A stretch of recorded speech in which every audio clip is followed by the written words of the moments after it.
I will start with a very simple question. How? How did you win this? Well, I think it showed the character of our team, and I've said this before.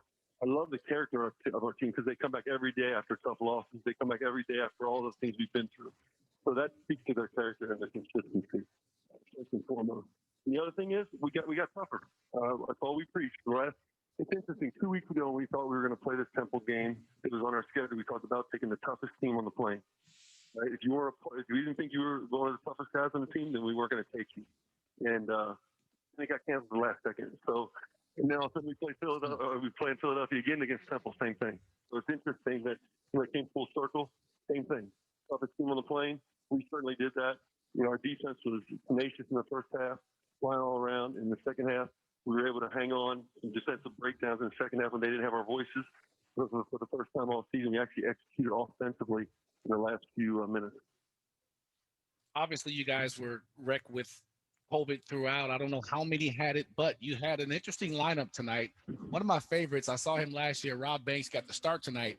Was he a part of the group that was just healthy enough to practice all the time, or did you see something else that you wanted to shake the lineup No, he's one of the tough guys who was maybe didn't miss a practice. So it helps when you're out there. A lot of guys miss a lot of practices. So, I knew it'd be a mismatched group of guys. We had some guys playing out of position. We're trying to run certain sets. They're looking over at me, Coach, I'm not sure I know that's in this position. All right, we'll change the set right in the middle of it. And then, it's like, I told our guys all night, listen, I want you subbing yourself out. You're so tired. Obviously, I do the subs, but I had several guys, Coach, I need one. I should have. And out, and you go back in. And I just saw our toughness really was on display. And, that's who we're going to be. That's who we are. And we just got to bring it out of these guys on an everyday basis. Temple had a better field goal percentage, better three-point percentage, better free throw percentage, but you forced 19 turnovers, you had 5 blocked shots, and you had 9 steals, and that speaks to that effort and that toughness that you were describing. Yeah, we were flying around. Didn't get any charges. Sorry, Terry. But we got blocked shots at the rim, and we got, we really moved, and we really did a good job in scouting. And Coach Hunt did a great job in scouting. I thought we did a great job, really personnel-wise, of sitting on guys with the right hand. I thought it was the first time all year we really, really understood personnel. And when you're swimming upstream sometime with a young team, the things that help you win, and winning's hard, right, are the details. And we were finally in position, not only through toughness, but through the details of the game to get to the right spot. And we got a lot to clean up. We come out of the huddle and one of our assistants calls up what's coming, and we double team the post, and the guy dives for a layup. So there's things we got to get better at. At the same time, I'm really proud of these guys and how they finished the game. It seems like with the lineups you had on the floor, your team needed a boost with some leadership out on the floor, and DeJulius took it under his wing to go out and really set the tone. Career high 26 points, 10 of 18, 4 of 11 from downtown. Talk about his effort today. It was outstanding. I told him he needs to be a heart and soul of our team. His effort he brings every day. He's as consistent as anybody on our team. He's an everyday guy. And I knew he's a shot maker now. And I've said that since the beginning. He did it in Michigan. His whole thing is he's never played point guard at the collegiate level, and he's so competitive that he wants to prove that he could be an elite point guard. He's done that. Second in the league, assist to turnover ratio, almost 3-1. Second in the league in assists. He's shown he's one of the elite point guards in our league. Now I feel comfortable. I expect him to continue to score the ball. Certainly may not 22 tonight, but I certainly expect him to be more of a scorer going forward. Coach, you've won bigger games than this. You've been part of championship teams the last 4 years, but is this one of your most memorable wins, all things considered? Well, I'll tell you one of the reasons it's memorable is I'm doing my radio show after the game. I'm getting FaceTime by my daughters right now on the hallway. So that right there just shows you exactly where we're at in terms of you guys, the officials walk by. Which I thought we had a great officiating game time with some better officials. But Dan, it's just different in so many ways. I mean, just so you guys know, we had to stay outside of Philadelphia to do the protocol. It took us an hour to get to the game today. We had to get to the game. 5 guys are escorted from their bus to a private room to get tested with COVID. While the team stays in another room. We wait for 30 minutes, get all the negative tests, come back in the locker room, and get ready to go play. What these guys are going through on a daily basis, again, how I started our conversation tonight, it speaks to their character. And I knew we recruited high-character guys. We just need time to gel as a team and have their talent show. And hopefully we took the right step forward tonight. Well, I get upset when I'm in the airport in Atlanta and they tell me that I got a delay from weather. Well, you guys are going through it, but yet you find a way to get it done.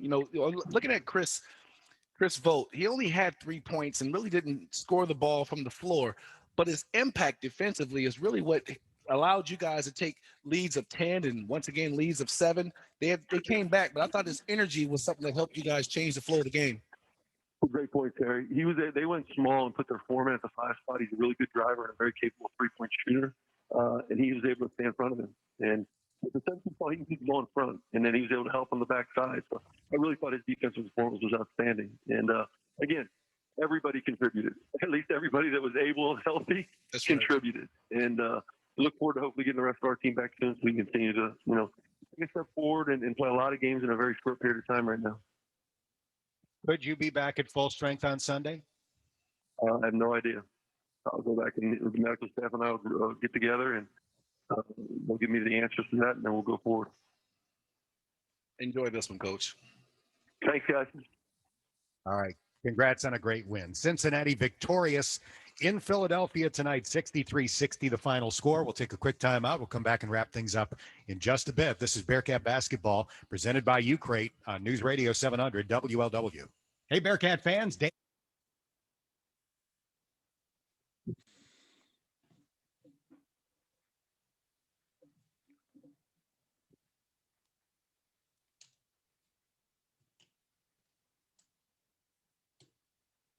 I wish I could hear this. Yeah, sorry. We're not that sophisticated yet. I'm starting it up. Good day and welcome to the Cincy Slangin' Bearcat Podcast. I'm Coomer, joined as always by Hummer. Hummer, what's up, buddy? Coomer, you already know. Do we even need to introduce it? Yes, we do. It is a great day to be a Cincinnati Bearcat basketball fan. Indeed, it is. Look, I would have agreed with that just by playing the game. The Bearcats went 25 consecutive days without playing a basketball game. I missed it dearly. We didn't know what to expect today on the court. Players were off the court, not practicing. Guys were getting COVID. Who knows how they're recovering? They're not able to get their normal exercise and wind in. But yet, while starting Rob Banks, while bringing Keith Williams, Tari Eason, and Micah Adams-Woods off the bench, the Bearcats managed to pull off a victory over Temple at Temple, 63-60, Hummer. It feels so good. It feels better than good, man. It feels great. There's no better way to describe the feeling right now of coming off of 3 weeks of, frankly, some of the worst basketball we've seen the Bearcats play in a long time. 12-ish years. Back. Probably about 12 years. 12 years to playing probably one of the best games we've seen in the last at least 12 months. Pump the brakes, all right? Maybe not 12 months. Maybe like 3 months. I don't know if it's the best game we've seen the Bearcats play, and I'm not going to trade adjectives with you on whether it's good, great, stupendous, amazing, sensual, arousing. Sensual? You're going with sensual? I'm feeling a lot of emotions right now after this game. No, the Bearcats, it's not necessarily the best basketball they've played, but I will say that is one of the most gratifying wins we've had. It's the most gratifying win of the season. Let's put it that way, because that Temple game on senior night, Jaron Carmelin, Trey Scott, that was probably my favorite win of this last year or so.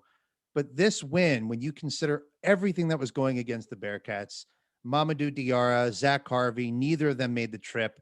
It was clear that Tari Eason is still on the mend and probably recovering from being sick, given how many minutes he played and just how he looked on the court. Guys are not at full strength. They're subbing themselves out, just like John Brannen alluded to it. And despite everything going against them, they pull out the victory. It wasn't pretty. But man, the guy we need to start with is David DeJulius, our Lord and Savior. The guy looked amazing today. An absolute monster tonight.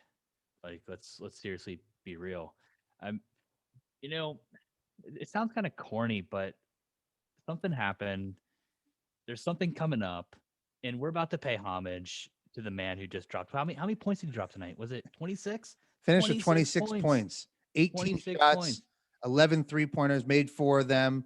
Just really aggressive from the get-go. You could tell he came out in this game and it was clear, I'm going to be assertive. I'm going to try and be a bucket getter for the Bearcats tonight. And it's just not someone we've seen him be throughout the season. Did you hear the comparisons they were making during the game? Well, I heard one comparison. I heard one. flashes I don't know of if I'm Steve ready Logan. to, I heard don't ready if I'm quite ready to go there yet. But I mean, they he was did say excited. it. He likes us. He really likes the Cincinnati Bearcats. He was very excited about what David DeJulius was doing on the court, and he may have compared him to Steve Logan, and it may be a bit inappropriate and a bit premature. But look, the guy was when you compare how he shot the ball all Someone who season, should have their jersey retired, by the way. relatively on fire. I mean, on fire is the right word. 10 for 18, 4 for 11, 2 for 4. Was that? I guess he was the best free throw shooter on the team tonight. Well, he shot above the team average. The team finished at 10 of 21 from the line for 47.6%. Yeah, that was clearly a struggle point. I think they somewhat jinxed Micah Adams-Woods there at the end of the game, shooting 95% from the line. I was actually about to rip off a tweet of saying, look, that free throw percentage is why Micah Adams-Woods is going to regress to the mean and see his 3-point percentage improve. Sure enough, he ended up missing the free throws. So maybe it's more likely that his free throw percentage actually regresses to the mean. But regardless, we made just enough free throws, Summer. Just enough is definitely the word to say. But you know what? That's the only negative I actually have about this game, because the rest of it, 3-week, like what did they say? They kept saying it over and over and over. I couldn't hear it enough. 25 days without playing. Yes, I know. I tried to find everything in the world to distract me from the fact that the Bearcats weren't playing basketball, and you just had to keep shoving it down my throat that I didn't play for 25 days. I mean, you were so desperate. You were out here investing in GameStop and giving stock advice on the podcast. I mean, it was rough times. Brutal. But there's something I saw tonight, which was frankly just an amazing defensive effort. I saw guys just, it looked like, it's hard to say this because I don't want to like put anybody down, but I feel like I saw the Bearcats playing with heart tonight. I feel like they were playing with a chip on their shoulder. They came into the game like, I want this one. This is the one I want. I want to win this first game back, and it showed. They were hustling. They were, even Chris Vogt, who has been a liability, looked good on defense. He was, for the most part, in the right spots at the right time. He did what he needed to do to be effective for the Bearcats. Yeah, I mean, that's the moral of the story for a lot of these guys. I think the Bearcats ended up scoring 40 plus points before a fourth Bearcat got on the score sheet. The first 40 plus points were scored by Jeremiah Davenport, DeJulius, and Keith Williams. I don't really want to leave the DeJulius topic yet, because I think the question is, and John Brannen alluded to it during his postgame, it does seem like this is going to be a version of DeJulius, a more hybrid scoring guard that we're going to need to see for the rest of the season. And it sounds like John Brannen expects that from him. You know, I don't know if it's because of the health. I don't know if it's because of, Keith Williams coming off the bench, which we didn't really get to hear why that decision was made, but we can always chalk it up to COVID and the break, and who knows. I don't think it's merit-based that he's getting benched over Rob Banks. But because of that, David, I don't want to think. I don't think any of the benchings. I know we alluded to it on our live. None of the benchings were merit-based. Let's be real. No, but I think it's a way you could do the math, and it certainly seems like these are guys who probably were impacted by COVID. They probably were not seeing time on the court in terms of practice, probably not as in shape as they would typically would be, and for that reason, they probably all saw their minutes limited this game. Maybe they were just, it's an air of caution. There's a lot of if ands that we don't know about that surrounds the long-term effects of this. So frankly, I'm happy to see that we were able to go into the bench. We were actually able to display some depth, which we've lacked all season. We were able to win a game by starting Rob Banks. And it's not is that why we won the game? Like, are we not giving enough credit to Rob Banks? He was in the right spots at the right times. You didn't see him getting beat on defense. You saw him, at least in the first half, being aggressive on offense. He didn't really finish, but look, what more could you ask for a guy who's played 3 minutes his entire career? He stepped up in a time of need. he took all 3 shots in the first, I think, 5 minutes of the game. I mean, he came out like a guy who was expecting to go out there and drop 20, and the moves were good. He got into the lane, had a couple open mid-range, floaters and missed them. But I like the aggression. Defensively, he's very he's thick. Like he's a big, thick body he looks like he'll be good defensively, had good hands, got a couple deflections, ended up with a steal. Rob Banks, like, is he earning more minutes as the season goes on? Is this a new element to the team? We'll pump the brakes. Stop there. I'm gonna say pump the brakes. I'm gonna put the stop sign up and say I'm not gonna be calling for Rob Banks for more minutes. If anyone was, it would be you. I guess it's actually to say like more minutes. They don't have the minute stats up yet. I guess actually, you know what? I'm gonna take the brakes off and I'm gonna say yes. He played well enough tonight to actually earn seeing some time on the court. I don't know what that time is. Is it 2, 3, 4 minutes a game? Definitely, I think he may have elevated himself from a victory cigar to being someone who can come in and give someone a breather. Maybe it is just the fact that he is a victory cigar and playing him will lead us to victory. Maybe he is just the magic touch we need to really give this team an extra oomph. I definitely miss seeing Zach Harvey on the court. He was certainly one of the most exciting players we had going right before the COVID break, scoring in double figures. Your boy Do wasn't on. And Mamadou too. I miss Mamadou. I was hoping to see him out there as well. Hopefully the two of them are getting healthy, feeling good, and able to get on the court, as soon as possible. Of course, John Brannen gave us nothing. We have no idea whether we're going to have a full roster for Sunday. But man, it just felt good. He can't give you that information because there's a lot of other rules that we don't know. We don't know what's going on. And we've talked about this before. That's why I've kind of dubbed this second half of the season the exhibition season for the next 3 weeks. We're going to see what the Cats are made of, and we're going to get to reevaluate everything. We're starting at 0-0 as a Bearcat fan right now. Your expectations are we don't have expectations. So let's talk a little bit about that because you do have to reframe how you think about this entire season from this point on. I think the first 10 games was the season being impacted by COVID. Yes. But in the same way that everybody else's season was, right? You're not getting as much practice. You probably didn't get the same off-season regiment that you're used to. Who knows how certain individuals are being impacted. Gabe Madsen opts out because of COVID. But now here we are in a situation where in the middle of the season, the team basically went 25 days or nearly a month without practicing consistently.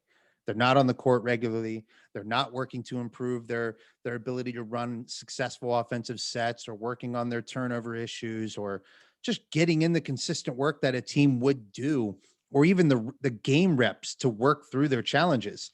So they don't have that.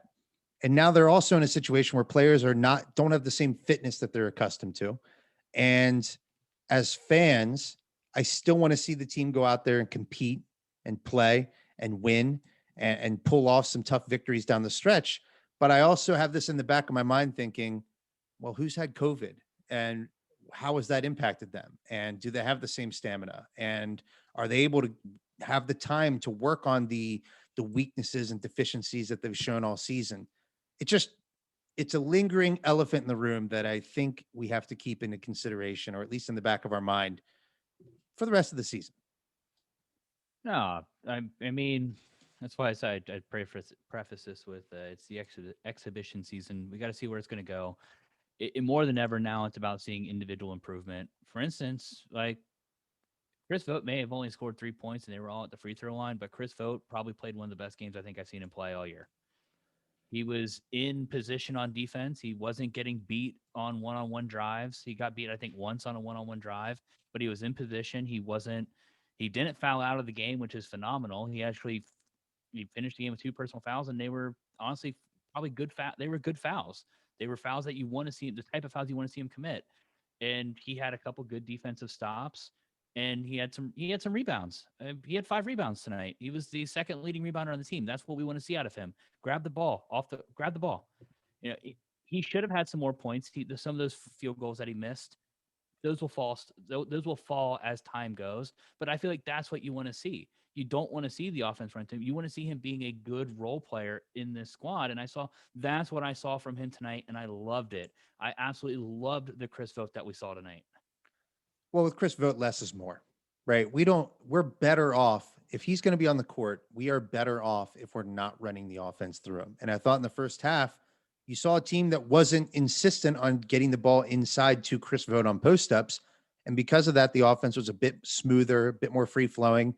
I'd argue they probably were jacking a bit, maybe too many threes, some reckless 3-pointers. But in the second half, it did seem like we shot 30%. We were 9 for 30. Yeah, we did not shoot great. We're not a great shooting team, and we won't be a great shooting team all season. But the point is that it's a more efficient offense, and the offense has a better chance for success if we're not just insistent on jamming the ball inside to Chris Vogt on every possession. Because I do think we got in trouble in the second half when I think John Brannen looked at it as we have a mismatch. Temple's got a smaller man on Chris Vogt. We just aren't good at entry passes. And so we struggle to even get the ball into Chris Vogt. We miss him or we get him in a position where he's too far from the hoop. And it just it's a clogged toilet, stalled out offense. So when he's playing a role where it's not running through him and his primary reason for existing out there is rebounding and creating offensive havoc in terms of offensive rebounds and putbacks, that's where he can really succeed and be a big impact role player for the Bearcats. And I think he's better served in that role. And I think that's exactly what you saw tonight.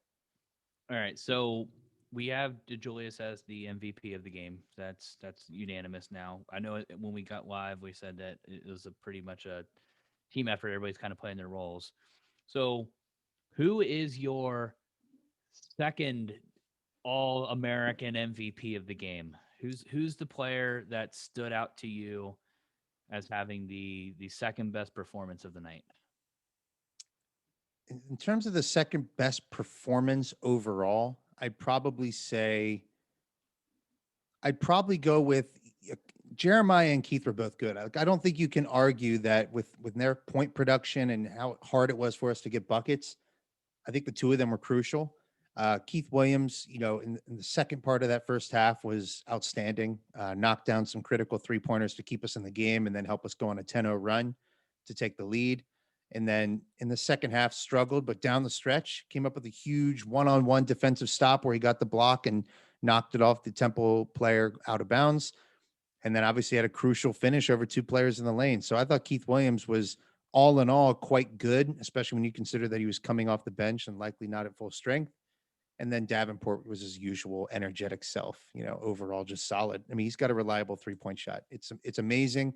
I'm officially a believer. It really does seem like this guy is a knockdown 3-point shooter at this point. What? Hold on. Say it again. I need to hear it.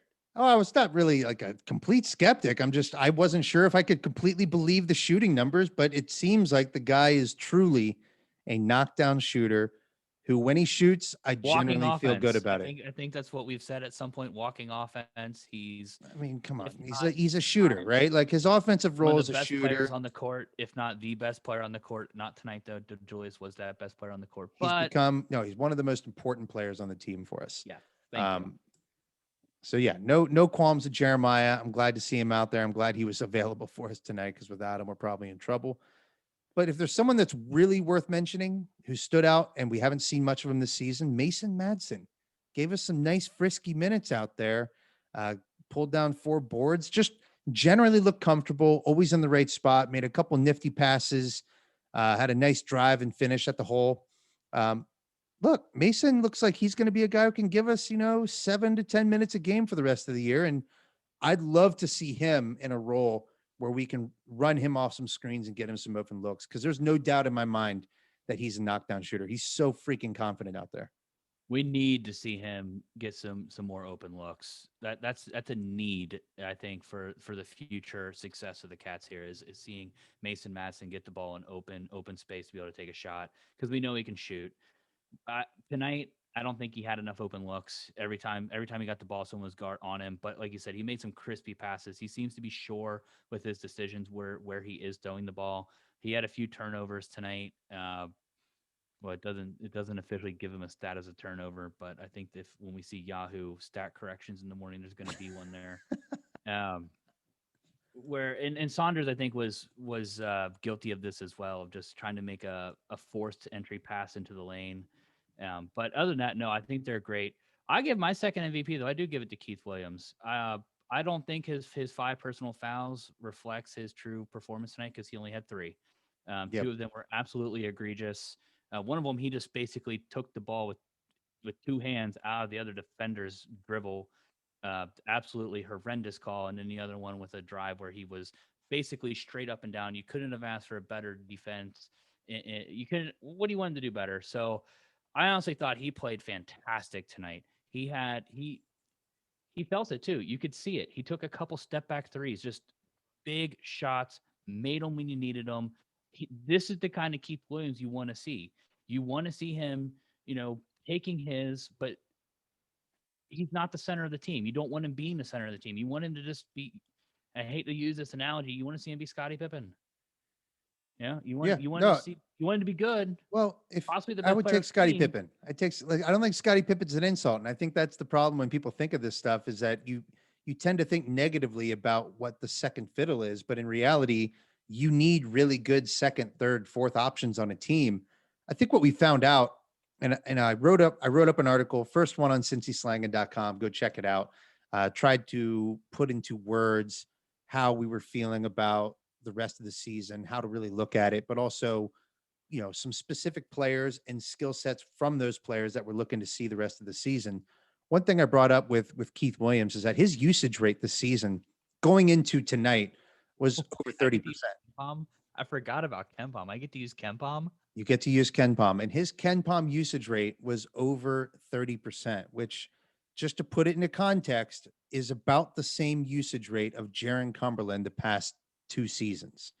And when you think about their skill sets as players, Keith Williams is not a guy that should have a usage rate anywhere close to Jaron Cumberland. Cumberland is a guy who not only can get his own shot, not only can get to the rim and finish in the lane and knock down 3-point shots at an outstanding clip, but he's an outstanding passer. And he's a guy who can easily get you 5 to 6 assists a game and make the lives of his teammates easier. We saw it night in, night out last season for the Bearcats. We definitely saw it his sophomore year, his junior year. That is a reliable go-to guy who a higher usage rate makes sense for. Keith Williams is not the same creator. Jaron Rate's assist rate is in the 30s. Keith Williams is at 14. He's never been a guy who is a create for others type player. And because of that, he needs to be picking and choosing his spots better. Sure, I want to see him definitely create for teammates better. But at this point, we know what he is. And so knowing that, we need to find a way. And that's why, to go off the rails here a little bit, DeJulius being more assertive is naturally going to lower Keith Williams' usage rate, and it's going to naturally make him a more effective player because it's going to take some of that alpha burden off of him, and he's not supposed to be that guy. DeJulius needs to be the key, the keys to the kingdom guy, the guy who's driving the train, the conductor of this train. That needs to be David DeJulius. David DeJulius is what we discussed, or I remember at the beginning of the season we were talking about going back and forth about how to rate the guards as we're going through, since we have so many of them this year, and kind of breaking them down into what their NBA counterparts would be. Whether you're a floor general, whether you're a shooting guard, and what kind of guard are you? Because it seemed that the types of guys that we're recruiting, the types of guys that we have, that we're going to have a very versatile set of guards.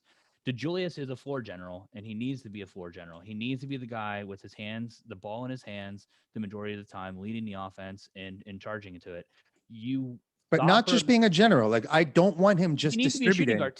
He needs to shoot as well. No, he needs to be a threat on the court. Like, if in reality his role is going to be more similar to what Jaron Cumberland played for the Bearcats last year, a guy who can create at the end of a shot clock, get into the lane easier. He's got a better handle. He's definitely a better creator. Like, he is a very reliable point option for the Bearcats, and it's putting more pressure on the defense if he's actually looking for his shot, which he did tonight.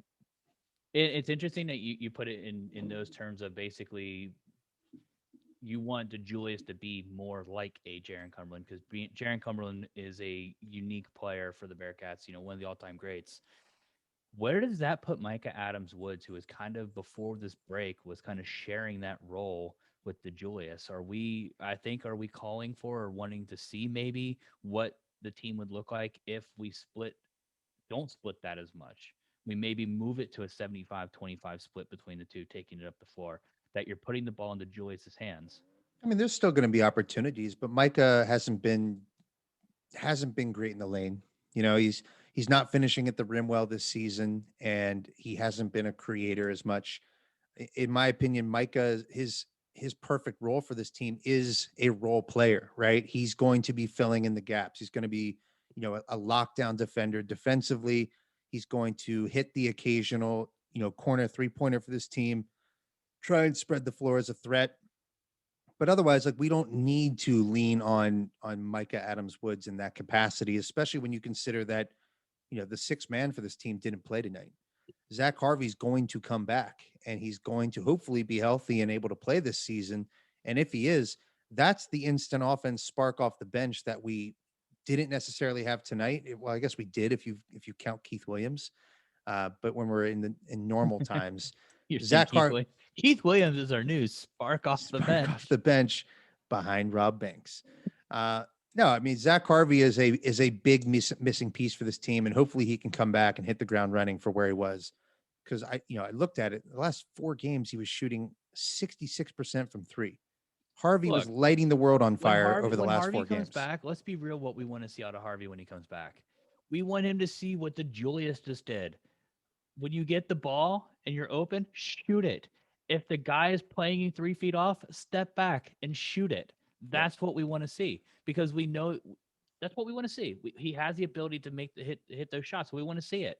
It's kind of like the same thing where tonight I was a little frustrated at times where Saunders seems to be lacking confidence in his shot. He seems to be lacking confidence in his drive with his speed that he has. And there was some times where he was just too wide open to not take the shot. Hummer, we talked about this at halftime. I know, but he's too wide open. No, there's an old adage, and it's you're open for a reason. And Mike Saunders Jr. came into this program as a guy who had elite speed, you know, speed that you just don't see from any other player across the country. He's one of the fastest players with the ball in his hands or out of his hands. Active on defense, great in press, great in man-to-man, tons of potential in that capacity. Certainly is going to be a guy who can push the pace, dribble drive, create for others. There's one thing he wasn't coming into the season, and that was a knockdown shooter. In fact, it was the liability in his game. Has he made strides in that department? By all accounts, he has. Did I see you tweet earlier this week or earlier today something about Mamadou needed to take more 3-point shots? Mamadou needs to let that thing fly. Yes. And so if you're going to say Mamadou needs to let that thing fly, then so does Mike Saunders Jr. Based on what evidence? We don't have any evidence to the contrary. We've had 10 games. We have a 10-game sample size of saying Mike Saunders can't shoot wide open. We had threes. Tyler Glazier on the podcast talking about Mike Saunders Jr.'s game. He scouted him. And one of the liabilities in his game is that he's not yet a knockdown shooter. At the high school level, you're not going to become one without actually shooting it. It's the same thing with my boy Ben Simmons and all of his faults with how good he can be, but the fact that he can't shoot a jumper because he never does it. But then when he does do it, he knocks it down sometimes. Look, that's like, here's what I would compare it to. Do you want Chris Vogt shooting threes right now? That is a completely erroneous. Do you want Chris Vogt shooting threes right now? Do you want him shooting threes? I'm asking you. 3-point shooting prowess to someone who can actually has somewhat of a jump shot. Okay. Mike Saunders Jr. is more of a threat than Chris Vogt. But 100%. If you're a bad shooter and if you're not making them in practice, which I'm assuming he's not, why would he go into a game and start hoisting? Because you're 5 feet open and they're giving you all day. You're open for a reason. You're open for a reason, Hummer. What did they scout you for 20? When we're playing pickup hoops, when you're playing pickup hoops with me and I'm laying 5 feet off of you, you don't just start hoisting 3-pointers. You know that I'm leaving you open for a reason. You know that I know you're outside of your range and you can't hit that shot consistently, and I'm daring you to shoot it. There's a reason he's being dared. If he can't knock down the shot, don't just start hoisting irrationally. Now, it's not irrational. He's open by 5 feet. There's no one there there's no one even on his side of the court, basically. If you're no one's 5 feet away from you. Look, take I'm, your I'm time. asking you this: Has Take Mike your Saunders? time. Take your time. Take one of those shots. Then take one of those times for you get get yourself set. 1 second. 1 Mississippi. 2 Mississippi. Make them come out and guard you. Open someone else up. If they're not on top of you, then it's limiting what else is going on defense. If you're too much of a non-threat on the perimeter when you get the ball that they can stand 5 feet off of you, they're basically playing 5-on-4.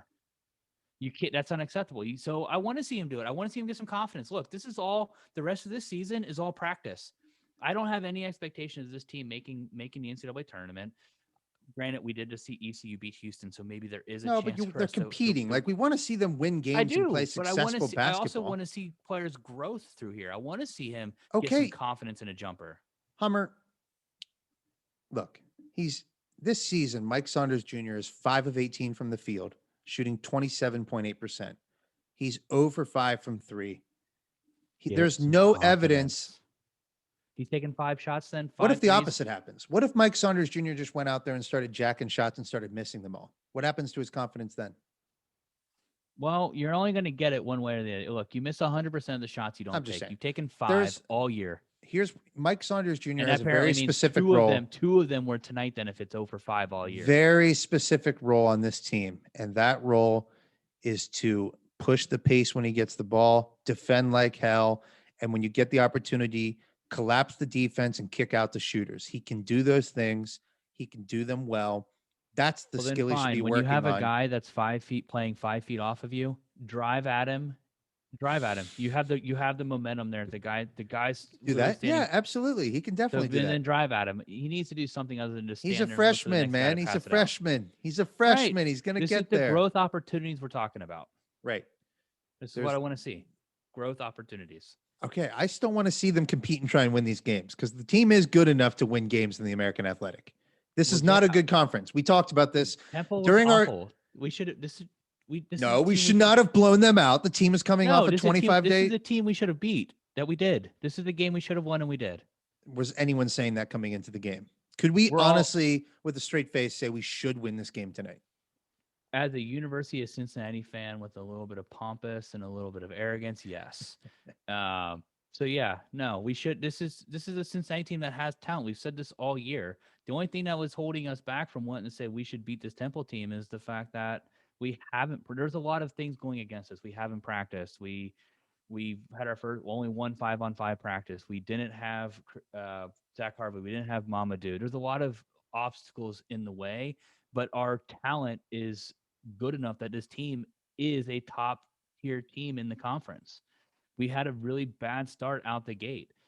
So yes, when I'm seeing us play a Temple, when I'm seeing us play a Tulane, when I'm seeing us play ECU, these are games that I am expecting the Cats to win.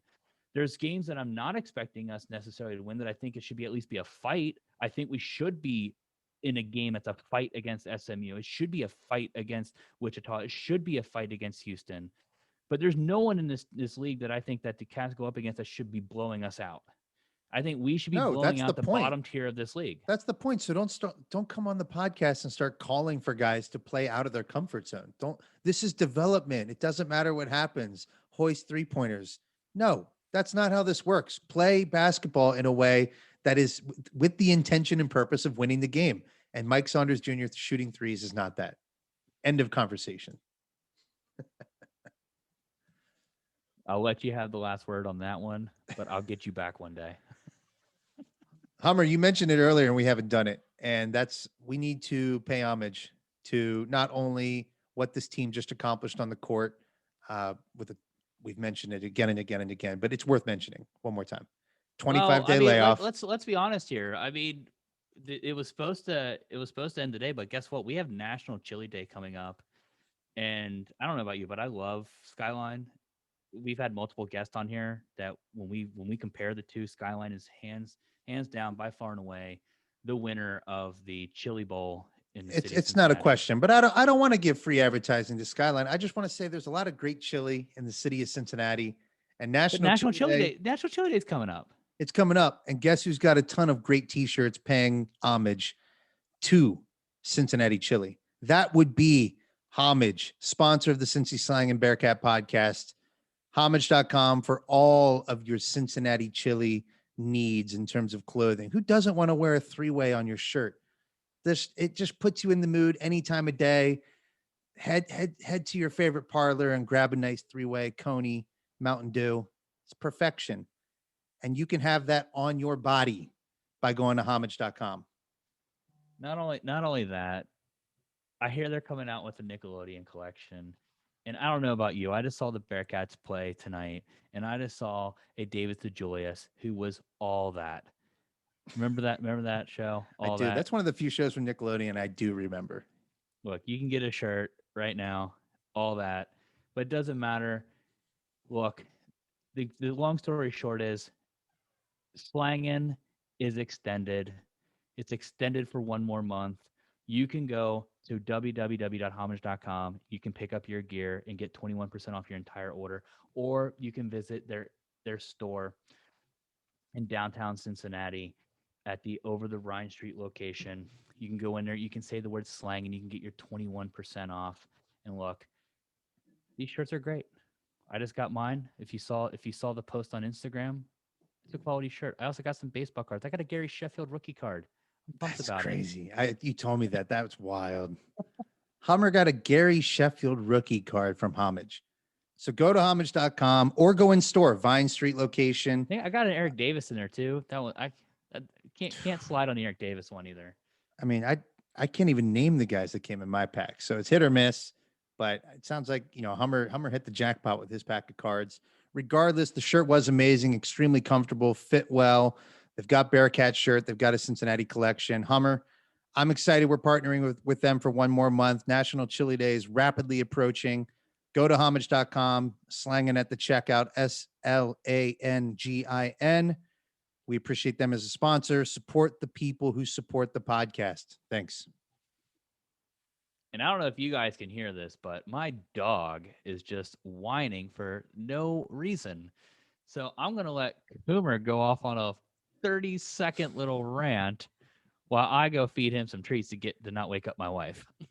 Well, we've covered the basketball game extensively, Hummer, and there's not much else I really wanted to make sure we hit on. But I did think it would be fun to talk through some prop bets for the upcoming Super Bowl, but not just any prop bets. I want to talk through some prop bets specifically related to the GOAT of UC football, Travis Kelce.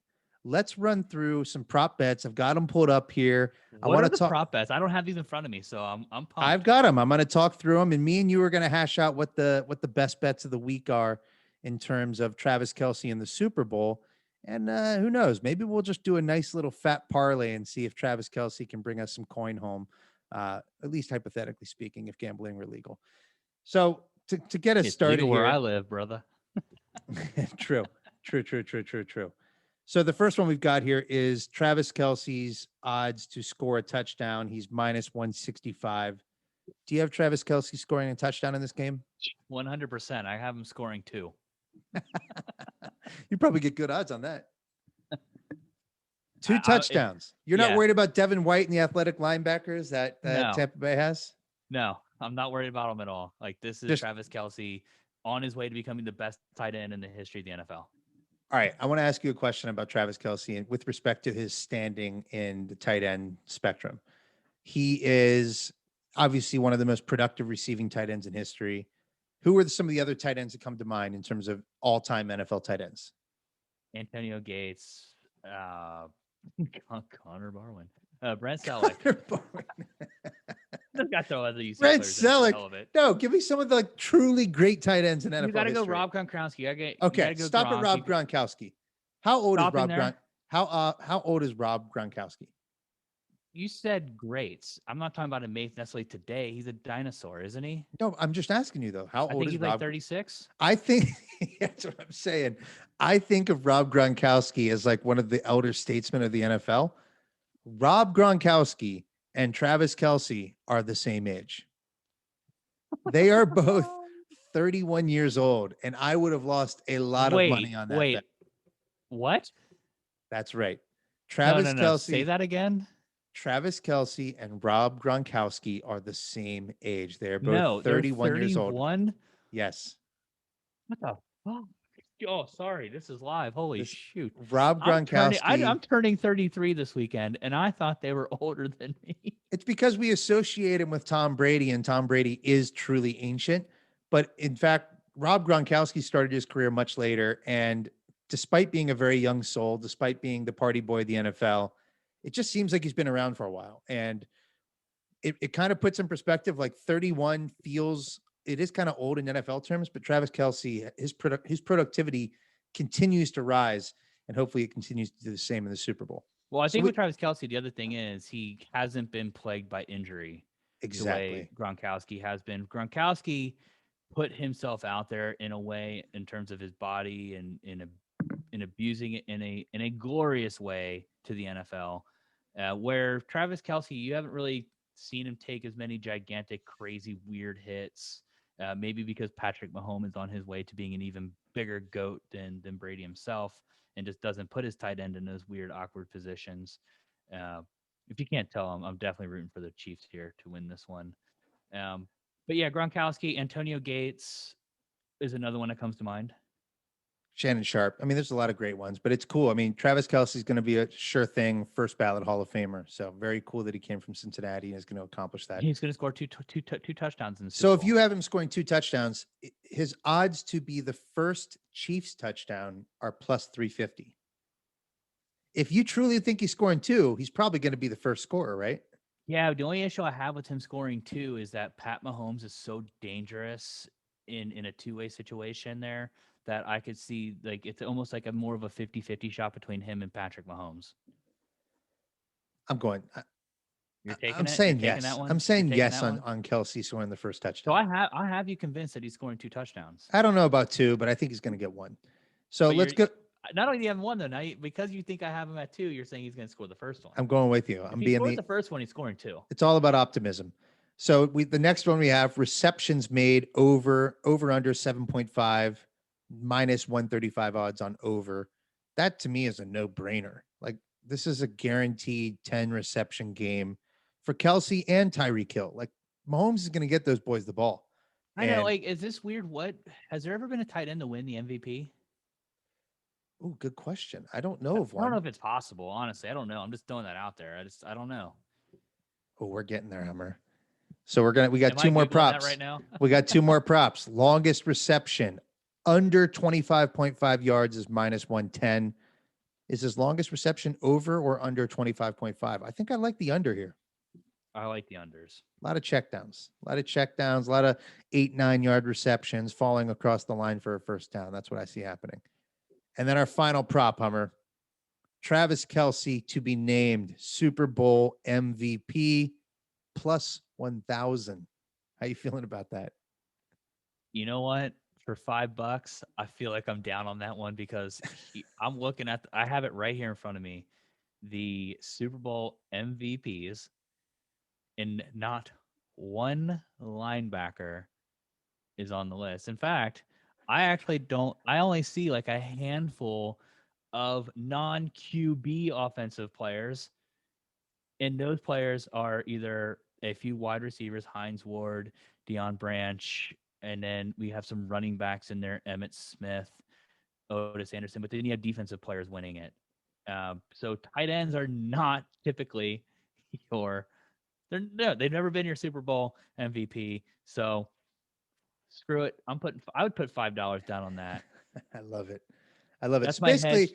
That's if my you hedge listen to against our the rest of them. podcast, our advice for you is go heavy on the Travis Kelce action in the Super Bowl prop game. But that's only hypothetical. We Do they don't have a know prop anything. bet on there for how long it'll take him to chug like 5 beers down an ice luge. They're going to need one after the game. My sleeper pick for Super Bowl MVP is going to be Tyrann. I think I'm saying it right. Tyrann Mathieu, the Honey Badger, defensive player, ball hawk, couple picks on Brady, 1 pick 6. If that happens, MVP cash in. Anyway, I'm going to leave it there, buddy. I am thrilled that UC basketball is not only back, but they're back with the victory. Let's enjoy this. I'm pumped that we actually got to have a debate about it tonight. This wasn't Felt just good. some, fluff piece for us. We genuinely got in an argument Right. about We it. debated over the merits of Mike Saunders Jr. hoisting reckless For like three-pointers. 15 minutes, we discussed Mike Saunders Jr.'s prowess on the basketball court and what we need to do to see him increase his usage rates there. But look, this one goes out to Rob Banks. Rob Banks, Cheers you to were the true Rob hero Banks. tonight. And I don't say that facetiously. It might sound like it. I think he did I think he had a positive contribution. He played his role on the court. The only thing I'm disappointed is I wish he would have finished because I wanted to start the hashtag Rob steals the bank. Banking it. Yeah, banking it. Anything that has to do with it, hit some bank shots. Didn't see any of them fall. But you know what? We have another game coming up. Who knows? Maybe we'll see him back in action. Tulane on Sunday. Can't wait to chat with you about it. Next week, we are joined by Justin Williams. Look for it in your feeds. We're not recording on Super Bowl Sunday, so that'll be in your feeds on Tuesday. It's going to be way too